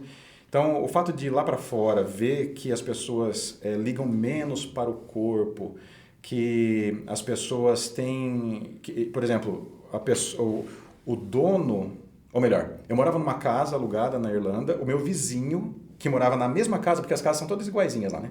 Muda, tem 3 plantas. Todo mundo odeia o Chris. Exatamente. Tem 2, 3 plantas. Uma tem 2 quartos, outra tem 3 quartos. É o que muda. E o cara que era meu vizinho é o cara que é dono da construtora que construiu o bairro inteiro. O cara é milionário. E ele andava com um carro mais velho que o meu. Então lá, essa questão do dinheiro é totalmente diferente.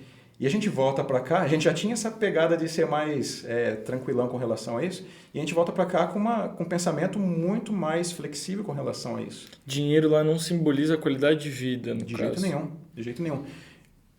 Claro, tem casos e casos, mas também você vê muita gente aqui que, vou sair com aquele grupinho ali que é o pessoalzinho do dinheiro, aquela história, né? Para postar, rede social. Eu tenho rede social mais para manter contato com várias pessoas que eu conheci, mas a gente vê muita gente postando nas redes sociais uma realidade com uma outra falsa, intenção. com que não é intenção, para se aproximar de pessoas por interesse e tudo mais. Então, eu acho que isso foi uma bagagem que a gente conseguiu trazer lá de fora, que impacta a nossa vida no dia a dia positivamente, né? Mas aí a gente chega no Brasil, tem as pessoas jogando lixo no chão, tem os veículos com escapamento adulterado fazendo muito barulho. Fez minha filha chorar outro dia, ela assustou dentro do carro, começou a chorar. Moto, principalmente. E aí, assim, a gente fala, pô, esse tipo de coisa eu sinto falta lá de fora. Mas, uma coisa que eu não sinto falta, que eu sinto, estando aqui no Brasil, que eu senti muita falta enquanto estava lá fora, é essa bolinha amarela lá em cima no céu, que o pessoal chama de sol.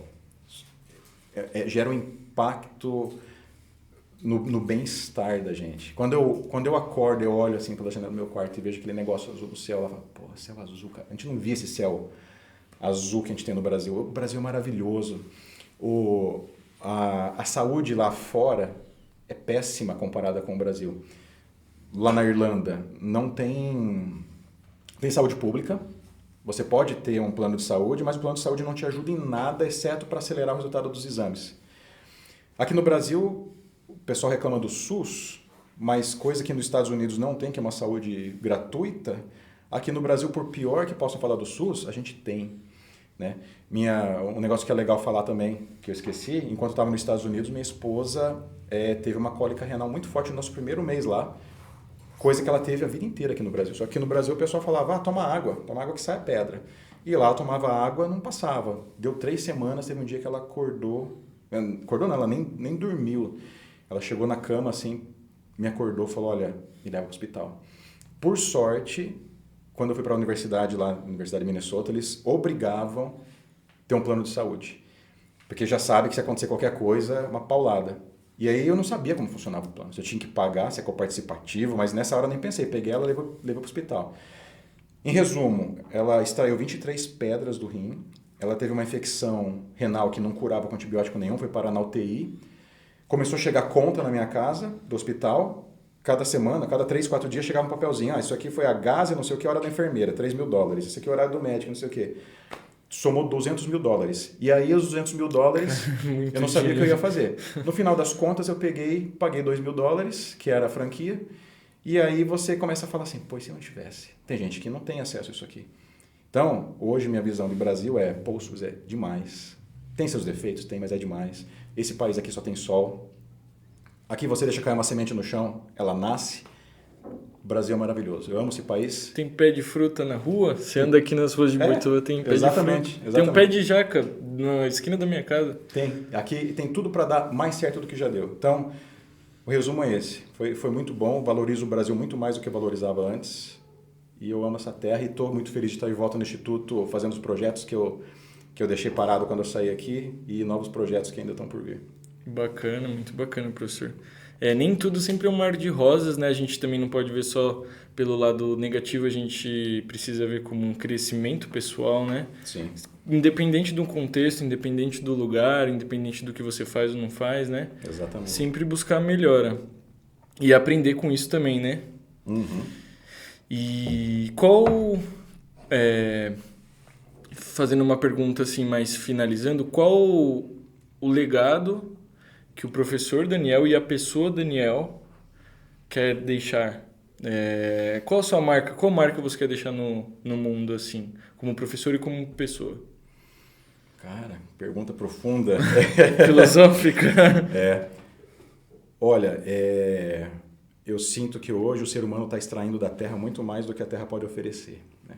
Então, minha intenção é passar pela Terra deixando o menor impacto negativo possível, porque a gente vai acabar deixando, a gente gera lixo, a gente consome, a gente já tem o carro com combustível fóssil, eu estou gerando poluição. Então, eu tento ser muito cauteloso em questão de consumismo e tudo mais, né? Eu não vou comprar uma calça por semana, eu compro aquilo que eu tenho que usar agora e acabou. Então, eu tento trazer isso para o meu dia a dia. Queria deixar alguma coisa que fosse útil para a sociedade a longo prazo, em questão de projetos que a gente faz e tudo mais. Não faço ideia do que ainda, sabe? Já plantei uma árvore lá no Fiscal, a gente plantou uma árvore na época lá, então já tô gerando aí... Tá se movimentando, né? Talvez um pouquinho de ar limpo ali eu já deixei. Mas a gente não faz nada sozinho, né? Eu acredito que projetos aqui dentro do... O legal do Instituto Federal é que a gente, como docente e pesquisador, a gente tem um ambiente muito propício para fazer as coisas que nós temos afinidade, né? Um dos projetos que você hoje faz de iniciação científica com a gente, que é para a gente economizar energia do campus, automatizando os ares condicionados. Se a gente pensar isso, né, escalar isso para nível nacional, o impacto é muito grande. Então, sempre que eu faço alguma coisa, eu penso no que eu posso gerar de impacto positivo para o mundo. O que vai acontecer nas próximas páginas, eu não faço ideia. Se vai dar certo, se não vai, mas acho que o importante é sempre ter isso em mente. E compartilhando, para fechar aí a questão da minha experiência, eu acho que muitos alunos me perguntam: pô, Daniel, você foi na Microsoft, você foi na Ovo Engine, você foi lá para fora. Seria meio que o sonho da área de alguém que está na área de computação é ir para uma das Big Techs, né?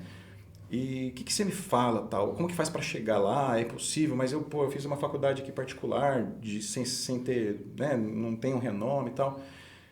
Eu diria que, pelo que eu percebi, sinceramente, eles não estão nem aí para o seu currículo. Eles nunca... Eu fui para a Ovo, fui para a Microsoft, eles nunca chegaram e falaram: manda seu currículo aqui, você fez mestrado e doutorado, manda cópia para mim. Eles nunca pediram. Se eles foram lá no Google Scholar olhar meus artigos, provavelmente devem ter feito, mas nunca chegaram e pediram o papel. Eu, sinceramente, com a formação que eu tive na minha graduação, eu fui a segunda turma de um dos campos que estava abrindo daquela faculdade particular, eu senti uma falta em muita parte do conhecimento ali que eu nunca imaginei que eu poderia chegar onde eu cheguei em questão de carreira. E aí, eu acho que eu uso isso como exemplo para motivar essa galera que está começando na área de TI, ou quem já começou, que fala: não, nunca vai dar certo. Cara, acredita, vai atrás, se prepara, entenda como funciona o processo. Se você quer chegar nesse ponto aqui, seja uma Big Tech, seja qualquer outra coisa, vai atrás, porque vai dar certo. Inevitavelmente vai dar certo. Eu, por 3 anos, tentei entrar no mestrado. Nos 2 primeiros eu fui reprovado. No terceiro eu entrei. Sabe, tem que ser teimoso, tem que acreditar, tem que ir atrás, tem que entender que você vai movendo o universo, uma hora a coisa se encaixa. Então, e aproveitem o instituto aqui, que é um ensino de qualidade. Muitas vezes, tem alunos que sabem ver essa oportunidade, tem alunos, às vezes, que só passam aqui despercebido. Aproveita que está aqui, faz projeto, se envolve com as coisas, que isso aí tudo agrega no currículo e vai abrir um monte de porta lá fora um dia. Um dia, daqui 5, 10 anos, alguém vai falar: pô, que legal que eu fiz isso aqui lá atrás. Né? Então, acredita, faz, vai acumulando bagagem e um dia as coisas vão acontecendo. Legal, professor. Obrigado pelo depoimento, um discurso inspirador, né? E também gratidão pela oportunidade de participar desse projeto que está sendo muito agregador para mim, dentro da faculdade e fora da faculdade também. Só interrompendo, desculpa. Eu que agradeço, cara. Eu fiquei muito feliz com o convite e não adianta nada a gente talvez ter alguma experiência que a gente não pode compartilhar. O legal é compartilhar. Sim. E isso aqui está sendo um canal maravilhoso. Obrigado pelo convite. Que isso, professor. A gente que agradece. Eu queria agradecer também o pessoal que trabalha atrás das câmeras com a edição, audiovisual, roteiro, publicação, e também mandar agradecimentos aos meus pais também, meu pai e minha mãe, e também para minha namorada. E agradeço mesmo que aceitou o convite, professor. Obrigado, cara. Foi muito Valeu. bacana. Obrigadão. Tchau, pessoal. Até a próxima. Falou. Tchau, tchau.